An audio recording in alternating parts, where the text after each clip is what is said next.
አንዳንድ ሰው ይከራከራል። ዘፈን ኃጢአት ነው አይደለም ብሎ ይከራከራል። እና ዘፈን ኃጢአት ላለመሆኑ ለማስረዳት ያልሄደበት የግሪክና ዕብራይስጥ ቃል የለም። ከዛ ግማሹ ደግሞ ኃጢአት ነው ብሎ ደግሞ ሌላ ግሪክና ዕብራይስጥ ይመዛል። ቀላል ነው። ዘፈን ለእግዚአብሔር ክብር ያመጣል አያመጣም ነው እኮ። ልዝፈን ቀላል ነው። በዘፈን ለጌታ ክብር ይመጣል አይመጣም? ጌታ ይከብርበታል አይከብርበትም? ወይስ በዚህ ምክንያት የሰዎችን አእምሮ ማኒፑሌት አረጋለሁ? የሴቶችን የሃይስኩል ተማሪዎችን ዘፈን እየሰማች ደብተሯን እንዳትማር ፍቅር የሚባል ፍቅር ያልሆነ ነገር ይዟት ትምህርቷን እንዳትማር አእምሯን እንድታጣ ራሷን እንድታጠፋ ያደርጋል ዘፈኔ። ቀላል እኮ ነው።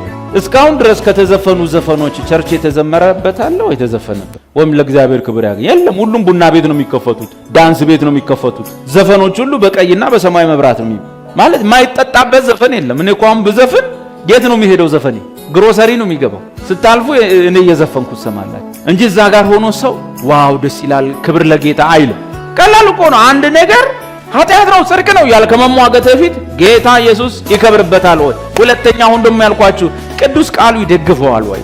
አሁን ሞስነው ለምሳሌ አንዳንድ ሰው እኔ ይላል ወንድማችን እድሜ 40 ነው እና ላገባ አስባለሁ ግን የጌታ ፈቃድ ይሁን አይሁን አላውቅም። 40 ዓመት ሆኖ ሰው የጌታ ፈቃድ ይሁን አሁን ላገባ እያሰብኩ አይባልም። ለምን? አንደኛ በተገለጠ መጽሐፉ ተጽፏል። ሰው ማግባት በሚገባው እድሜ በደረሰ ጊዜ ያግባ ብሎ አዞታል። አሁን ለዚህ ለየት ያለ ጸሎት ፕሮግራም ያዝ። ጌታ ሆይ በእርግጥ አሁን 46 ዓመቴ ነው እንዳገባች ፈልጋል እህሊ። ይሄ ሰውዬ የጌታን ፈቃድ ማወቅ ፈልጎ አይደል። ባጭሩ ሴት ጠይቄ ማግባት እምችል አይደለሁም፣ ፈሪ ነኝ። ስለዚህ በተአምር እንዳዳም አይኔን ስከፍ ሴትዮዋ አጠገቤ ትቆም ብሎ ከመጸለይ ውጪ ትርጉም የለው። ምክንያቱም ተገልጧል። አንድ ነገር የጌታ ፈቃድ ነው አይደለም ለማለት ከቃሉ ጋር ይስማማል አይስማማም? ቀላል ነው። ጥቅስ አለው የለውም? ስለዚህ እዚህ ውስጥ እድሜው ለትዳር የደረሰና ሚስቱን የሚያበላበት የሚያለብስበት በቂ ገቢ ያለው ሰው እንዲያገባ የማን ፈቃድ ነው ማለት ነው? የጌታ ፈቃድ ነው። ከቃሉ ጋር ይስማማል። ብታገባ ጌታ ይከብራል፣ ጌታ ይከብራል እና ቃሉ ይደግፋል፣ ቃሉ ይደግፋል። አንተ ማድረግ ያለብህ ምንድን ነው? ጌታ ስለፈቀደልህ ጌታም ስለሚከብርበት ከቃሉም ጋር ስለሚስማማ ምንድን ማድረግ? ወደ ሶስተኛው ስቴፕ ወደ ሌላኛው ስቴፕ ትሄዳለህ። ምን? ሚስትን የሚፈልግ መልካም ማድረግ። በቃ የጌታ ፈቃድ ነው። ጌታም ይከብራል፣ ቃሉም ይደግፋል። ተነስተ ምን መፈለግ ብቻ ምን ሚስት መፈለግ አይንን ጨፍነ ሳይሆን ከፍተህም ከተሳካ ተጨፍኖ ሚስት አይፈልግ። ተጨፍኖ ሚስት አይፈልግ። በደንብ ከፍተ። በዚህ ዘመን ደግሞ ጭራሽ ጨፍና አይሆን። በደንብ ከፍተ ነው የሚሆነው። ባጭሩ አንድ ነገር የጌታ ፈቃድ ነው አይደለም የሚለው ነገር ግልጽ የሆነ ነገር የምናገኘው ቃሉ ጋር ይስማማል አይስማማም። ያን ከተስማማ የማን ፈቃድ ነው? የጌታ ፈቃድ ነው። ካልተስማማ የጌታ ፈቃድ አይደለም። መጽሐፉ ምን ስለሚል ቃልህ ለእግሬ መብራት ለመንገዴ ብርሃን። ቃሉ ያለበት ነገር ከቃሉ ጋር አብሮ የሚሄድ ነገር ሁሉ ግልጽ ነው፣ ክፍት ነው። ምንም ሽፍን ነገር የለውም፣ ድብቅ ነገር የለውም። ያዙልኝ። አሁንም በዚህ ከወጣቶች ጋር በተያያዘ ይሁንና ጌታ ሆይ ማግባት የሚገባኝ እድሜ ጋር ደርሻለሁ፣ ግን እማታምንች ልጅቷ የማያምን ነው ልጁ ብዬ ብል ከቃሉ ጋር አይሄድም ማለት ነው። ስለዚህ የማን ፈቃድ አይደለም ነው? የእግዚአብሔር ፈቃድ አይደለም። የሆነ ውስብስብ መንገድ አትሂዱ። ጌታ ሆይ ምን ትላለህ በዚህ ነገር ላይ? ፈቃድ ነው አይደለም? በልቤ ተናገረኝ፣ በውስጤ ተናገረኝ አይደለም። ከቃሉ ጋር ካልሄደ የማን ፈቃድ አይደለም ነው? የእግዚአብሔር ፈቃድ አይደለም። ለመሰላችሁ የሆነ ልዩ አገልጋይ የምትፈልጉት አሁን ካንቺ ጋር ያለው እሱ ባልሽ አይደለም የሚል የምትፈልጉት የተጻፈውን ነገር ለመጠቀም ስለማትፈልጉ ነው። የተጻፈው ነገር ላይ ያለውን ነገር ከፈጸምከው አለቀ። የጌታን ፈቃድ አውቀሃል። የጌታ እጅ አለበት፣ የጌታ ፈቃድ አለበት በዛ ውስጥ። በተጻፈው ጥቅስ ውስጥ ለምሳሌ እንደው ዝም ይርሾ 2 ቆሮንቶስ 6:14 የሚያምን ከማያምን ጋር ምን ህብረት አለው ይላል አይደል? ክርስቶስ ከቤልሆር ጋር ማለት ዓለማውያንን ከሚገዛው ዓለማዊ መንፈስ ጋር ዲሞን ጋር ምን ተካፋይነት አለቀ። ስለዚህ ወድጃት ነው ወድጀው ነው ምናምን አይሰራም ማለት ነው። የሚያምን ከማያምን ጋር ምን ህብረት አለው ካለ ከማያምን ጋር ህብረት መጀመር የማን ፈቃድ አይደለም ነው? የጌታ ፈቃድ አይደለም። ምንም ማከበድ ማወሳሰብ አያስፈልገው፣ ቀላል ነው ማለት ነው። እና ሶስተኛው ውሳኔያችሁ ወይም ድርጊታችሁ የምታረጉት ነገር ለውስጣችሁ ሰላም ይሰጣል ወይ? ውስጣችሁ ሰላም ይሰጣችኋል ወይ? ለጌታ ክብር የሚሆን ነው። ቃሉ ደግፎታል። ሶስተኛውና የምታጸናበት ነገር ደግሞ ውስጤ በዚህ ነገር ላይ ሰላማዊ ነው፣ ሰላም ይሰማኛል በጣም የምትታወቅ ከሆነ ትንሽ ጊዜ መስጠት ጥሩ ነው። ጌታ ይሄ ነገር ላንተ ክብር ያመጣል፣ ቃልህም ይደግፈዋል፣ ግን ደግሞ በውስጥ ያለው መንፈስ ጋር ደግሞ ደስ የማይል ስሜት እየተሰማኝ ያን ጊዜ ምን ያስፈልጋል? በመካከለኛ ልብ ላይ ሆኖ ለጥቂት ጊዜ መቆየት። ምን ማለት ነው? ለምሳሌ መካከለኛ ልብ ላይ ሆናችሁ በእግዚአብሔር ፈቃድ ላይ መጸለይ ካልቻላችሁ፣ አንድ ጽንፍ ላይ ሆናችሁ የምትጸልዩ ከሆነ ትክክለኛ መልስ ማግኘት አትችሉም። የመንፈስን ምስክርነት ማግኘት አትችሉም። ይህም በቀላል ላስረዳችሁ። ለምሳሌ በጣም ማግባት ትፈልጋለህ። ከዛ ላይ ሆነች ቆንጆ ልጅ አየህ። እንድታገባ የጌታ ቃል ይፈቅድልሃል? አዎ። ለጌታ ክብር ይሆናል? አዎ። ሶስተኛውን ምስክርነት ለማግኘት ግን በጣም ማግባት ስለፈለክና ጅቷ አንተ ስለሰፈርካት አንደኛ ስለሆነችልህ ከዛ በኋላ እዚች ላይ ስትጸልዩ መጠንቀቅ። ምን ማለት ነው? የወሰንከውን ውሳኔ እግዚአብሔር ፊት አታቅርበው። በቃ ወደሃታል፣ ደንግጠሃል። ከዛስ በኋላ እያማረች ነው። ጌታ እሺ እንዲልህ ነው የምትፈልገው። ከዛ ትጸልያለህ። በነገራችን ላይ ጌታ እሺ እንዲልህ ፈልገህ ጌታ ሆይ ምን ትላለህ ብለህ ብትጠይቀው አይሆንም ቢልህ ምን እንደምትል ታውቃለህ? ይሄ ጠላት ድምጽ ነው። በደንብ አሰማ። ትክክለኛ ድምጽ ቢመጣም አታረጋግጥ። ስለዚህ ጌታ ፊት የሆነ ነገር ላይ ፈቃዱን ለማወቅ ስትፈልግ እምቢም እሺም ላለ ማለት በመጣው ጥያቄ እምቢም እሺም ላለ ማለት መሃል ላይ ሆነ ካልጸለቅ ትክክለኛ መልስ አታገኝ። እህቶች የሆነ ሰንበዲ ሲመጣ ስታይ በስማ ዋው ቁመት፣ ዋው ደረት፣ ዋው ትከሻ፣ እህቴ ምናምን አይ ላቭ ዩ ምናምን ጌታ ሆይ ምንድነው እዚህ ጉዳይ ላይ ያንተ ፈቃድ ነው ብላችሁ አትጸልዩ። ዋው ካልሽ በኋላ መጸለይ ከባድ። የጌታን መልስ በትክክል መስማት ገለልተኛ በመሆን ጌታ ሆይ ጠይቆኛል፣ ጥሩ ልጅ ነው፣ ምንም የጎደለው ነገር የለም፣ ግን እኔ አሁን እሺ ማለትም እንቢ ማለትም አልፈልግም፣ አንተ ምን ትላለህ? ያን ጊዜ ነው ትክክለኛው ምስክርነት ይመጣ። አለበለዚያ በሰውየው የሆነ ነገር ከተሳብሽ በኋላ እሺ እንዲልሽ 90% ካዘነብሽ በኋላ እዛ ጌታ ኢየሱስ አይሆንም ካለሽ ኢየሱስ ማንን? ኢየሱስን። የጠላት ድምጽ ነው። ኢየሱስን አውሬው ነው፣ እባቡ ነው። ማንን? ጌታዬ። ወይ ደግሞ ሰውየው ሲጠይቅሽ ምኑም ማያምርሽ አንቺ የሳልሽው አይነት ሰው የህንድ አክተር ማይመስል ንጹህ ኢትዮጵያ በጤፍ ያደገው ማለት ነው ውልጭምጭም ያለው ኢትዮጵያዊ ጠየቀሽ ልበል እና ብዙም አላማርሽ እስቲ ልጸልይበት አለ። መሐለኛ ልብ ላይ ካልሆንሽ እንደዚህ እምቢ ያልሽው ማለት ነው። ወይ ጌታ እንደው እምቢ ባለኝ ጌታው እንደው እምቢ በለኝ እያልሽ ብትጸልይ ጥሩ አይመጣም። ትክክለኛ መልስ አሰብ። ጌታ ሆይ እንዲህ የጠየቀኝ ነው፣ ግን እኔ ውስጤ ምንም ደስተኛ አይደለም፣ በቃ ሰውየው ምንም አያምርም እና ስል ባልሽ ነው ቢልሽ እንኳን በኢየሱስ ስም አቃለው የጠላት ድምጽ ነው። አሁንም እሺም ቢልሽ እምቢም ቢልሽ የጠላት ድምጽ ነው። መሃል ቤት ትሆኛለሽ። የውስጥ ምስክርነት ያ ነገሩ ለውስጥ ሰውነት የምታረገው ነገር ቢዝነስ ሊሆን ይችላል፣ ልትሰራ ያሰብከው ትዳር ሊሆን ይችላል፣ የአንዳች የሆነ ነገር ሊሆን ይችላል፣ ትምህርት ሊሆን ይችላል። ለጌታ ክብር ያመጣል፣ ቃሉም ይደግፈዋል፣ ግን በውስጥ ሰላም ይሰማዋል። ያ የውስጥ ምስክርነት መጽሐፍ ቅዱስ መንፈስ ቅዱስ ለመንፈሳችን ምን ያደርጋል ይላል? ይመሰክርልናል ይላል።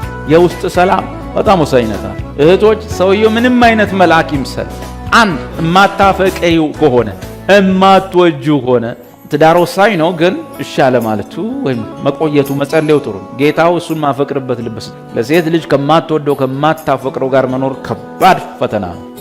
በስራም ጉዳይ ላይ እንደዚሁ ጌታ ሆይ ውስጤ ቅር ብሎታል፣ ምን ደስ አልተሰኘውም፣ ይሄ ነገር ምናምን ደስ የማትሰኙበት ከሆነ ትንሽ ቆዩ። የሆነ ቢዝነስ ልጀምር አስቤያለሁ፣ ውስጤ ግን እምቢ ያለኝ ምናምን። አንዳንዱ ከስንፍና የተነሳ ልብ እምቢ ሊል ይችላል ማለት ከኮምፎርት ዞን ውስጥ ላለመውጣት። አንዳንዴ ምን ለምደና መሰላችሁ? ለምሳሌ መንግስት ሰራተኛ በጣም ኮምፎርት ዞን ውስጥ ነው ያለው እና ኑሮ የማይቀየረው ለዛ ነው። ምን ማለት ነው? ኮምፎርት ዞን ማለት የወር ደሞዝ ትመጣለች። የወር ደሞዝ ማለት ራዕይ እንዳይኖርህ የሚያደርግ ማለት ቪዥን እንዳይኖር ኮምፎርት ዞን ነው። በቃ በወር እንደሚመጣ ታውቀዋለህ። ለመብላት ለመጣት ለመልበስ በቂ ነው። ቤትም ከሆነ ተበድረህ ወይ ምንድነው ብለህ ትሰራለህ ወይ ትገዛለህ። ታውቃለህ ዛሬ 20 ዓመትም ቢሆን ትገዛለህ። ይመጣል ደግሞ ከዛ ምን ትሆናለህ? ቪዥን የለም፣ ራዕይ የለህም። እዛ ውስጥ ትገባለህ፣ ያልሱሃል። እሷን የላስክ እስከ 30 ያቆዩሃል ምናምንና ከዛ በኋላ ቢዝነስ ልትሰራ አሰብክ ልበል። ቢዝነስ ምንድነው? ጌታ ይከብራል። አዎ ይከብራል። ቃሉ አይቃወምም፣ ቃሉ ይደግፈዋል። ግን ሪስክ አለው። ሲጀምር ልከስር እችላለሁ፣ ሲጀምር ላይዋል፣ ሲጀምር እንዲሆን እችላለሁ እና ልቤ ይዘጋዋል። ያ ማለት የጌታ ፈቃድ ነው ማለት አይደለም። ፍርሃት ነው የዘጋው፣ አለማመን ነው የዘጋው። ወይም ደግሞ የለመድከው ኮምፎርት ዞን አለ። በቃ የወርድም ውስጥ መጣለች፣ ምንም ችግር የለውም፣ ሁሉ ነገር በቂ ነው፣ ለመብላት ለመጠጣት ትልቅ ነገር እንዳታስብ፣ ቪዥን እንዳይኖር ምናምን ያደርግና ከዛ በኋላ እሱኛው ኮምፎርት ዞን ሌላ ነገር እንዳታስብ ያደርጋል። በዛን ሰዓት ጌታ አልፈቀደም አንልም። በርትተ ደፍረ መሞከር ያኛው ግን ኖ በውስጥ የሚመጣው ኖ የሚለው ድምፅ ይሄ ነገር ጌታን ያስቀይማል፣ ይሄ ነገር ለእግዚአብሔር ክብር አይሆን፣ ይሄ ነገር ጥሩ አይደለም ላንተ፣ ይሄ ነገር ከቃሉ ጋር ይጋጫል፣ ይሄ ነገር እንደዚህ ነው እያለ የሚነግርህ ነገር ነው። እሱኛውን መስማት፣ ትንሽ መቆየት፣ ትንሽ መረጋጋት፣ እንደገና መጸለይ፣ እንደገና መስማት፣ እንደገና ማረጋገጥ፣ እንደገና ማጽናት ጠቃሚ የውስጥ ነገር የምንለው እሱ ነው። በተረፈ ግን ሰው በባህሪው ፈሪ ስለሆነ ሰው በባህሪው አዲስ ነገር ለመልመድ ስለሚቸግረው እነዚህ ነገሮች ጌታ አልፈቀዳቸውም ብለን እቻ ታጥፈን ሰነፍ እንድንሆንም አይደለም። ብቻ ባጭሩ ማናቸውም ነገር የጌታ ፈቃድ ነው የምንለው በዛ ነገር ማን የሚከብር ከሆነ ኢየሱስ የሚከብር ከሆነ ኢየሱስ ማይከብር ከሆነ የጌታ ፈቃድ አይደለም። ማናቸውም ነገር የጌታ ፈቃድ ነው የምንለው የመጽሐፍ ቅዱስ ወይም የቃሉ ምን ሲኖረው ድጋፍ ሲኖረው መጽሐፍ ቅዱስ ከፈቀደ። ሶስተኛውና ደግሞ ማጽኛው በልባችን ውስጥ የሚመጣ ምስክርነት ወይም መንፈስ ቅዱስ ለመንፈሳችን የሚናገረው ምስክርነት ነው። በጭራሽ እንዳትሞክረው፣ ይሄ አደገኛ ነው፣ ይሄ ያጠፋሃል፣ ይሄ ይጎዳሃል የሚለው ጫና ሲበዛ ቆም ማለት ጥሩ ነው። መንፈስ ይመስክርልን፣ ፍርሃት ይመስክርልን፣ እሱን ቼክ ማድረግ። መንፈስ ቅዱስ ነው የመሰከረልን ወይስ ኮምፎርት ዞናችንን ላለመልቀቅ ነው? እሱ ሌላ ምርመራ ይጠይቃል። ተረፈ መንፈስ ቅዱስ ነው ብሎ በጣም አጥብቆ ሲናገር በጣም ወሳኝ ነው። ጌታ አይሆንም የሚላቸው ነገሮች ጠቃሚ ስለሆነ አንድ ባልንጀራዬ ፈረንጅ ነው፣ እዚህ ደቡብ ሱዳን ውስጥ ይሰብካል። ከሱዳኖቹ በጫካ ውስጥ እየተኛ ይሄ አሸዋው ላይ እየተኙ እና አገልግሎ ሲመለስ የሚያድሩት ጁባ የሚባል ሀገር ነው፣ የሳውት ሱዳን ዋና ከተማ። ሄዶ እዛ ሪሞት ውስጥ ይሰብኩና ማታ ይሄ ትራክተር አለ፣ ሳር ምናምን የሚጫንበት ትራክተር፣ እሱ ላይ ተጭነው ከፍለው ተጭነው ከዛ ገጠር ውስጥ ከሚሰሩት ጋር ወደ ከተማ ገብቶ ከዛ አንድ ቀን አገልግሎ ሲመለስ ትራክተሩ በሙሉ ተጭኗል፣ ሰው ሞልቷል እና የትራክተሩን የሚነዳው ምንም ማድረግ አልችልም አሉ። አዘኑ። በቃ እንዴት ልንሆን ነው? እዚህ ጫካ ልናድር ነው? በጣም አዘኑ። ትራክተሩ ቀድሞ ህዝብ ጭኖ ሄደ። እዛ መንገድ ላይ የቆዘሙ እያለ አንድ ደራሽ መኪና መጣና ግቡና ልውሰዳቸዋለ። ገቡ። ሲሄዱ ያ ትራክተር እዛ ጁባ መግቢያው ላይ ገደል ውስጥ ገብቷል። ህዝብ እዚህ ጋር ወንድማችን ግን በቃ ከፍቶት ለምን ከፍዬ አልሞትኩም ብሎ ማለት ነው። እግዚአብሔር ነው የሚላቸው ነገሮች ሁሉ ወጪ ብታወጣባቸው ምንም ችግር የለውም፣ ቢቀሩ ይሻላል፣ ቢከስሩ ይሻላል። እናመሰግናለን ኢየሱስ አባት፣ ክብር ሁሉ ለአንተ ይሆን፣ ታላቅነት ለአንተ ይሆን። አባታችን ቃልህን ስላካፈልከን ከቅዱስ መጽሐፍ ስለአወራን እናመሰግናለን። ጊዜ ስለሰጠህ እናመሰግናለን። አባት ሆይ በወንድሞቼና በእህቶቼ ህይወት ላይ ሁሉ ጊዜ ያንተ ፈቃድ በዚህ ምንድነው? አንተ ምንድነው በዚህ ጉዳይ የምታስበው በሚለው ነገር ላይ እግዚአብሔር ሆይ ይህንን ቃል አይተው ማድረግ እንዲችሉ፣ መወሰን እንዲችሉ፣ መራመድ እንዲችሉ፣ ወደ ተግባር እንዲገቡ፣ ወደ ድርጊት እንዲገቡ፣ ወደ መከናወን እንዲገቡ፣ ወደ መሆን እንዲገቡ በኢየሱስ ክርስቶስ ማናቸውም ካንተ ያልሆነ ወይንም ከስንፍና የሆነ ነገርን ሁሉ እንድታርቅ በኢየሱስ ክርስቶስ ስም እግዚአብሔር ሆይ በተገለጠ ፈቃድህ ደግሞም ባልተገለጠ ፈቃድህ በመንፈሳቸው መስክረህ ለኢየሱስ ክብር የሚያመጣ ማናቸውንም ነገር በሕይወታቸው ውስጥ እግዚአብሔር ሆይ ማድረግ የሚችሉበት ጸጋ፣ አቅም፣ ጤና፣ ጉልበት፣ በጀት በኢየሱስ ክርስቶስ ስም እንዲሰጣቸው ለልጆች ጸልያለሁ። አባቴ ሆይ ሁል ጊዜ ይህን ነገር እንድታለማምዳቸው፣ ከዚህ ተነስተው ማድረግን እንዲችሉ፣ ከዚህ ነገር ተነስተው መስማትን እንዲችሉ፣ መሄድን እንዲችሉ፣ መከናወንን እንዲችሉ፣ ነገርን ማቀናትን እንዲችሉ፣ ጀምረው መጨረስን እንዲችሉ በኢየሱስ ክርስቶስ ስም እንደዚያ እንዲሆንላቸው ጸልያለሁ። አባ ቅዱስ አባት መጽሐፍ እንደሚል ለእኛስ ሁሉ ነገር ከእርሱ የሆነ እኛም ለእርሱ የሆንን አንድ አምላክ አብ አለን። ያ ሁሉ ነገር ደግሞ የሆነበት ሁሉ በእርሱ በኩል የሆነ አንድ ጌታ ኢየሱስ አለን እንደሚል ቅዱስ አባቶ ሁሉ ካንተ ነው፣ ሁሉ በልጅ ነው። እዚህ ውስጥ ባለ ወይም ካለ ወንድሜ ወይም እህቴ የሆነ ነገር የለም። ከወንድሜ የሆነ የለም፣ ከእህቴ የሆነ የለም፣ በወንድሜ የሆነ የለም፣ በእህቴም የሆነ የለም። ሁሉ ካንተ ነው፣ ሁሉ በወልድ ነው። እግዚአብሔር አባቴና አምላኬ ሆይ ነገሩ እንዲህ ከሆነ ሁሉ ካንተ ሁሉ በልጅ ከሆነ ለወንድሜ የሚሆነው ነገር፣ ያሰብክለት ነገር፣ ያየህለት ነገር በሚቀጥሉት ቀናት፣ በማይባክኑ ሳምንታት፣ በማይባክኑ ወራት ያንተ እጅ እንዲገለጽ ጸለይ። ከሆነ ለእህቴ ያየህላት እግዚአብሔር የወሰንክላት ሁሉ ካንተ አይደለምን? ሁሉ በልጅ አይደለምን? ከእርሷ የሆነ የለም፣ በእርሷ የሚሆን የለም። ካንተ ከሆነ በልጅ ከሆነ እግዚአብሔር ነገር እንዲቸኩል ጸልያለሁ፣ ነገር እንዲፈጥን ጸልያለሁ። በኢየሱስ ስም ካንተ የሆነው ይሆን፣ በአንተ የሆነው ይሆን። ለክብር የሚሆነው ቃልህን ለማጽናት የሚሆነው ለምስጋና የሚሆነው ለመዝሙር የሚሆነው ለምስክርነት የሚሆነው ለተአምር የሚሆነው ለሞገስ የሚሆነው በኢየሱስ ክርስቶስ ስም እንዲሆን ጸልያለሁ። ካንተ የሆነው እንዲሆን ጸልያለሁ። በልጅ የሆነው እንዲሆን ጸልያለሁ። ካንተ ከሆነ በልጅ ከሆነ ወንድሜ ስለምን ልቡ ይዝላል? እህቴ ስለምን ልቧ ይዝላል? እግዚአብሔር ካንተ ከሆነ በልጅ ከሆነ በኢየሱስ ክርስቶስ ስም የማይባክኑ ሳምንታት እንዲመጡ ጸልያለሁ። የማይከስሩ ወራት እንዲመጡ ጸልያለሁ። እግዚአብሔር ሆይ የማይከስሩ ዓመታት በኢየሱስ ስም ለወንድሜ በኢየሱስ ስም ለእህቴ እንዲሆን ጸልያለሁ። ኢየሱስን አክብረው ቅዱስ አባት፣ ልጅን አክብረው ቅዱስ አባት።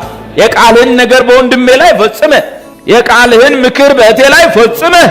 ወልድን አክብረው፣ ልጅህን አክብረው። በኢየሱስ ስም እንደዚያ ይሆን። በኢየሱስ ስም እንደዚያ ይሆን። በኢየሱስ ስም እግዚአብሔር የሚባክን ቀን አይምጣ፣ የሚከስር ቀን አይምጣ፣ የሚከስር ዓመት አይለፍ። በኢየሱስ ስም እግዚአብሔር ቀኑ ሁሉ የተዋጀ ይሆን፣ ወራቸው ሁሉ የተዋጀ ይሆን፣ የእህቴ ዓመቷ የተዋጀ ይሆን። ነገራቸውን አቅንተ፣ መንገዳቸውን አሳክተ፣ ነገሮችን ሁሉ አቀላጥፈ፣ ነገሩን ሁሉ መልክ አስይዘ። ካንተ ከሆነ በልጅ ከሆነ ቅዱስ አባት በኢየሱስ ክርስቶስ ስም ካንተ የሆነው ለእህቴ፣ ካንተ የሆነው ለወንድሜ የላይኛው መልካም ነገር የታችኛው መልካም ነገር ከላይኛውም ውሃ ከታችኛውም ምንጭ በኢየሱስ ክርስቶስ ስም የተለቀቀ ይሆን። ለምስጋና ይሁንልህ፣ ለዝማሬ ይሁንልህ፣ አንተን ለማመስገን ለምስክርነት ይሆን። በአንተ የተማመኑ አይፈሩ። የወንድሜ ነፍስ አትዛል፣ የእህቴ ነፍስ አትዛል፣ የጻድቁን ነፍስ እስክትዝል አትተዋትም ተብሎ ተጽፏል። እግዚአብሔር ሆይ በሕያዋን ምድር በሙታን መቃብር ሳይሆን በመቃብር ያሉ አንተን ያመሰግናሉን እንዳለ ዳዊት አሁን በሕያዋን ምድር አሁን በሕያዋን ምድር አሁን በዝማሬው አሁን በምስጋናው ሰፈር በቅድስት ቤተ ክርስቲያን በወንድሞቼም ሕይወት በቤታቸው ዝማሬ ይሁን፣ ምስክርነት ይሁን፣ ምስጋና ይሁን። እግዚአብሔር ሆይ በወንድሜም በኔም ላይ በእህቴም በማህበሪ ሕይወት ላይ በእያንዳንዳችን የግል ሕይወት ላይ ካንተ ከሆነ ሁሉም ነገር በልጅ ከሆነ ሁሉም ነገር እግዚአብሔር ሆይ የእህቴ ጥያቄ የተመለሰ ይሁን፣ የወንድሜ ጥያቄ የተመለሰ ይሁን።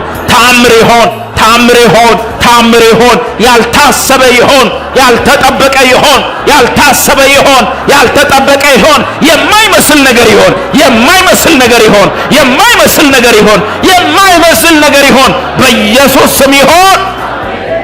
በጌታዬ በመድኃኒቴ በኢየሱስ ክርስቶስ ኃያል ስም እግዚአብሔር አባት የሚባክን ቀን አይኖር፣ የሚባክን ሳምንት አይኖር፣ በከንቱነት የሚያልቅ ዓመት አይኖር፣ በወንድሜ ሕይወት ላይ አይኖር፣ በእህቴ ሕይወት ላይ አይኖር።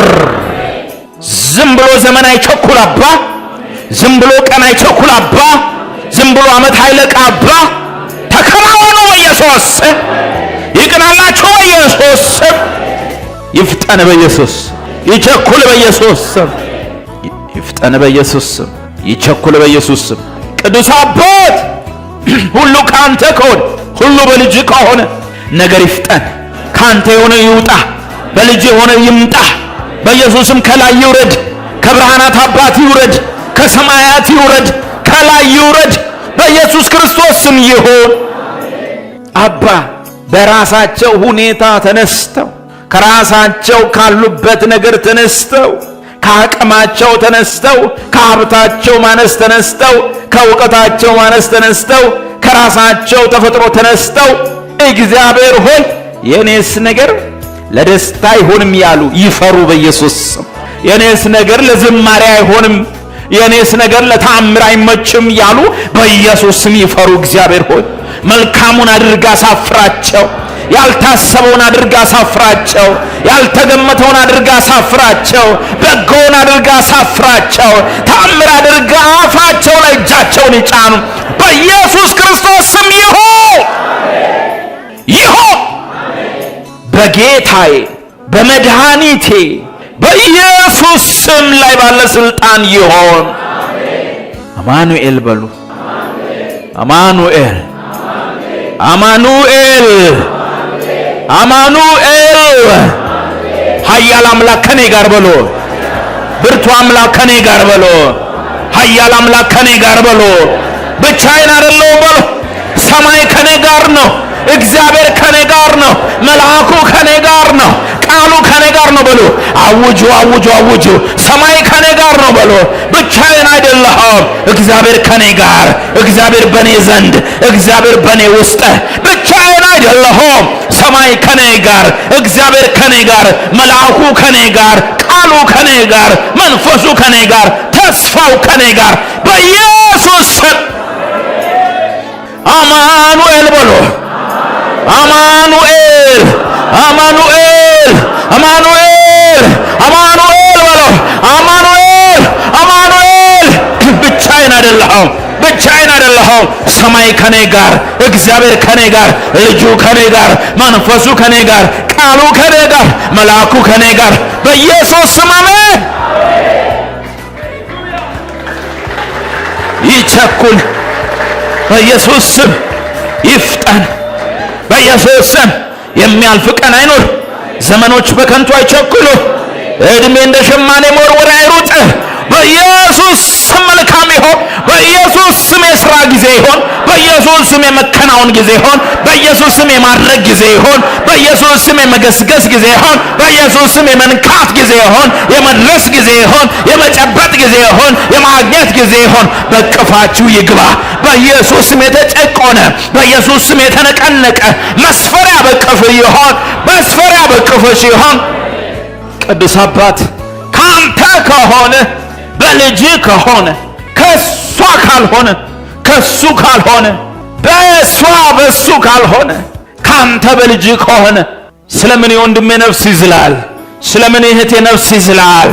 የጻድቁን ነፍስ እስክትዝል አልተዋትም ብለህ የለ? ቅዱስ እግዚአብሔር ቅዱስ አምላክ የኢየሱስ ክርስቶስ አባትና አምላክ በኢየሱስ ክርስቶስ በውድ ልጅ ስም የነፍስ መዛል ለማንም ወንድም አይሆንበት። የነፍስ መዛል ለእህቴ አይሆንባት። በኢየሱስ ክርስቶስ ስም ያልተጠበቀ ይሆን። በኢየሱስ ስም እንደለመድከው እጃችንን ባፋችን ላይ አድርገው። እንደለመድከው አሳፍረን በመልካም ነገር፣ እንደለመድከው አስደንግጠን በመልካም በመንገዳችን ላይ በበጎ ተገናኘን። እንደለመድከው መልአክ በመንገድ ላይ ምስራች ይዞ ይቆም። እንደለመድከው እግዚአብሔር ተአምር ይሆን። እንደለመድከው እንዳስለመድከን ሰርፕራይዝ ይሆን። ሰርፕራይዝ ይሆን። ያልተጠበቀ ይሆን። እንዳስለመድከን ተአምር ይሆን። ተአምር ይሆን። ተአምር ይሆን። ተአምር ይሆን። እስክታፍሪ ድረስ እግዚአብሔር ይርዳሽ። በተናገርሽው እስክታፍሪ ድረስ እግዚአብሔር ይርዳሽ። በህሊናሽ በተመላለስነው ነገር ላይ እስክታፍሪ እግዚአብሔር ያስገርምሽ። ያንተን ስንፍና፣ ያንተን የስንፍና ሐሳብ፣ ያንተን የስንፍና ንግግር የሚያሳፍር እግዚአብሔር ረዳኝ ብለህ በዛው አፍ እንድትናገር የሚያደርግ የእግዚአብሔር ምሕረት በቤት ይግባ። የእግዚአብሔር ምሕረት በመንገድ ይውጣ። የእግዚአብሔር ምሕረት ከፊት ይቅደም። እግዚአብሔር ሆይ አምላኬ አባታችን ረድተህ አግዘህን አሳፍረን አድርገኸው አስገርመህን እጃችንን ባፋችን ላይ አስጭነን። እንዳስለመድከን እርዳን። እንዳስለመድከን አግዘን። ያልተጠበቀው ይሆን፣ ያልታሰበው ይሆን። ተከናወኑ። ይቅናላችሁ። ሰው በሕይወቱ ዘመን ሲኖር በዚህ ምድር ላይ መኖር ለሚገባው ነገር፣ መኖር ማድረግ ለሚገባው ነገር የሚሆነው ነገር ሁሉ ለአንተ ይሆን። የሚሆነው ነገር ለአንቺ ይሆን። የማንም ሽበት በዚህ ውስጥ በሐዘንና በማቀርቀር አንገትንም በመድፋት በመዋረድ ወደ መቃብር አይውረድ። በኢየሱስ ክርስቶስ ስም ቀና ማለት ይሁንላችሁ። በኢየሱስ ክርስቶስ ስም በሽበታችሁ ክብርና የክብር ዘውድ ብቻ ይሁንላችሁ። ምስጋናና ዝማሬ ለትውልድም የምታወሩት ነገር ብቻ ይሁንላችሁ። የእግዚአብሔር ምሕረቱና ቸርነቱ እያስገረማችሁ ለሰው ለመናገር የሚከብድ ከየት ጀምረህ የት ጋር እንደምትጨርሰው የማይታወቅ የእግዚአብሔር ቸርነት ይጎብኝ። ለመናገር የሚከብድ ምሕረት ይጎብኝ። ለትውልድ ለመናገር የሚያስቸግር ታላቅ እጁ ይጎብኛቸው። ታንኪዩ ተመስገን። ታንኪዩ አባ ቅዱስ አባት ጻድቅ አባት ታንኪዩ። ተባረክ ተባረክ ተመስገን። አባ አባ ተባረክ። ታንኪዩ ክብር ይግባ አባቴ አባ ጻድቅ አባት ቅዱስ አምላክ እግዚአብሔር አባታችን አምላክ አባታችን መለኮት አባታችን ተባረክ። ስምህ ይመስገን። ለሁላችንም ለኪሳራ ለማይሆኑ ሳምንታት፣ ለኪሳራ ለማይሆኑ ዓመታት የሚሆን ምሕረት፣ የሚሆን ጸጋ፣ የሚሆን ሰላም በጌታችን በኢየሱስ በኩል ለሁላችንም ይሆን። አሜን።